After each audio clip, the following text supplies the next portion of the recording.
सावन की झीनी घटा का ये मनोरम फुहार है। सावन की झीनी घटा का ये मनोरम फुहार है। भाई बहन के अटूट रिश्ते का देखो आ गया रक्षाबंधन त्योहार है।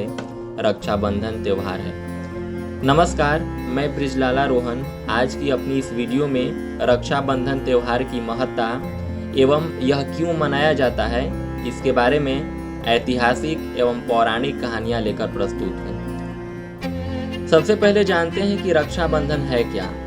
रक्षाबंधन पर्व दो शब्दों के मिलने से बना है, रक्षा और बंधन। संस्कृत भाषा के अनुसार इस पर्व का मतलब होता है कि एक ऐसा बंधन जो कि रक्षा प्रदान करता हो। यहाँ पर रक्षा का मतलब रक्षा प्रदान करना होता है और बंधन का मतलब होता है एक गांठ, एक डोर जो कि रक्षा प्रदान करे, संकट के समय साहस की भावना भरे। ये दोनों ही शब्द मिलकर एक भाई बहन का प्रतीक होते हैं। यहाँ ये प्रतीक केवल खून के रिश्ते को नहीं समझाता, बल्कि ये भाई बहन के प्रेम के विश्वास भरे रिश्ते को भी बयां करता है। यह त्योहार खुशी प्रदान करने वाला होता है। वहीं ये भाइयों को याद दिलाता है कि उन्हें अपने बहनों की हमेशा रक्षा करनी है, संकट के समय उनकी सहायता करनी है। इस दिन वर्ष भर टीवी, रिमोट, मोबाइल आदि कारणों से आपस में झगड़ा करने वाले बहन और झगड़ा करने वाला भाई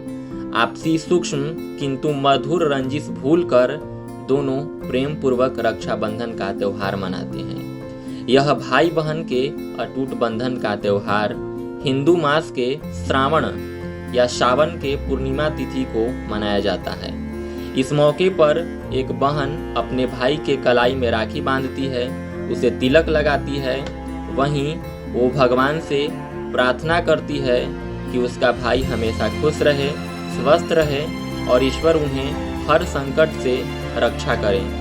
वहीं भाई भी अपने बहन को बदले में कई तोहफा प्रदान करता है और ये प्रतिज्ञा करता है कि कोई भी विपत्ति आ जाए वो बहन की सदैव हमेशा रक्षा करेगा। साथ में वो भी भगवान से अपने बहन की लंबी उम्र और अच्छे स्वास्थ्य की कामना करता है। वहीं इस त्योहार का पालन कोई भी कर सकता है, फिर चाहे वो सगे भाई बहन हो या नहीं हो। मूलतः यह विश्वास, प्रेम और भाई बहन के सच्चे रिश्ते का अटूट बंधन है। यही रक्षाबंधन है। राखी का त्योहार पूरे भारतवर्ष में काफी हर्षोल्लास के साथ मनाया जाता है।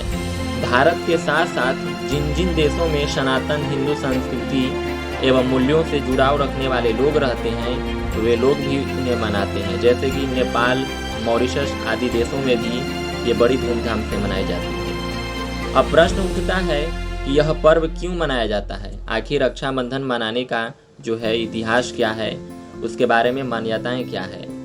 तो एक पौराणिक कथा के अनुसार भविष्य पुराण में जब असुरों के राजा बलि ने देवताओं के ऊपर आक्रमण किया था, तब देवताओं के राजा इंद्र को काफी क्षति पहुंची थी। इस अवस्था को देखकर इंद्र की पत्नी सची से रहा नहीं गया और वो विष्णु के पास इसका समाधान प्राप्त करने के लिए गई। तब भगवान विष्णु ने एक धागा सची को प्रदान किया और कहा कि वो इस धागे को जाकर अपने पति के कलाई पे बांध दे।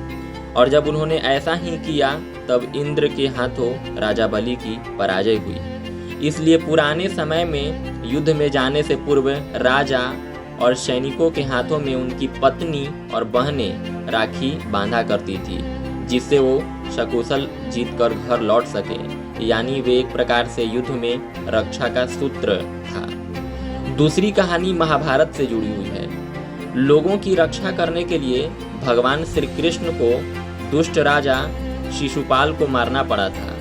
इस युद्ध के दौरान कृष्ण की उंगली में गहरी चोट आ गई थी, जिसे देखकर द्रौपदी ने अपनी साड़ी की कोर फाड़कर उन्हें बांधी थी, उनकी खून को बहने से रोका था। तो भगवान कृष्ण को द्रौपदी की इस कार्य से काफी प्रसन्नता हुई और उन्होंने उनके साथ एक भाई बहन का रिश्ता निभाया। वहीं उन्होंने उनसे भी वादा किया कि समय आने पर इसके रेशे रेशे का ऋण चुकाएंगे। बहुत समय बाद जब द्रौपदी को कुरुसभा में जुओं के खेल में हारना पड़ा था, तब कौरवों के राजकुमार दुशासन ने द्रौपदी का चीरहरण करने का प्रयास किया। इस पर कृष्ण ने द्रौपदी की रक्षा की थी, उनकी लाज बचाई थी और रक्षाबंधन यानी रेसे रेसे का मूल्य अदा की थी। और तीसरी कहानी है, यह भारत के मध्यकालीन इतिहास से जुड़ी हुई है। एक समय की बात है, मध्यकाल में, जब रानी कर्णावती और सम्राट हुमायूं की कहानी कुछ अलग ही महत्व रखती है। यह उस समय की बात है जब राजपूतों को मुसलमान राजाओं से युद्ध करना पड़ रहा था। अपनी राज्य को बचाने के लिए राखी उस समय भी प्रचलित थी, जिसमें भाई अपने बहन की रक्षा करता है। उस समय चित्तौड़ की रानी महारानी कर्णावती हुआ करती थी। वो एक विधवा रानी थी और ऐसे में गुजरात के सुल्तान बहादुर शाह ने उन पर हमला कर दिया। ऐसे में रानी अपने राज्य को बचा सकने में असमर्थ होने लगी। इस पर उन्होंने एक राखी सम्राट हुमायूं को भेजा उनकी रक्षा करने के लिए, और हुमायूं ने भी अपनी बहन की रक्षा में अपनी सेना की एक टुकड़ी चित्तौड़ भेज दिया, जिसके बाद में बहादुर शाह सेना को पीछे हटना पड़ा था। और इस प्रकार एक भाई ने अपनी बहन की राखी की लाज बचाई थी। अंत में सभी को रक्षाबंधन की हृदय की अंतरतम गहराइयों से हार्दिक शुभकामनाएं। और मैं कहना चाहूँगा, ये लम्हा कुछ खास है। ये लम्हा कुछ खास है, बहन के हाथों में भाई का हाथ है। ये लम्हा कुछ खास है, बहन के हाथों में भाई का हाथ है।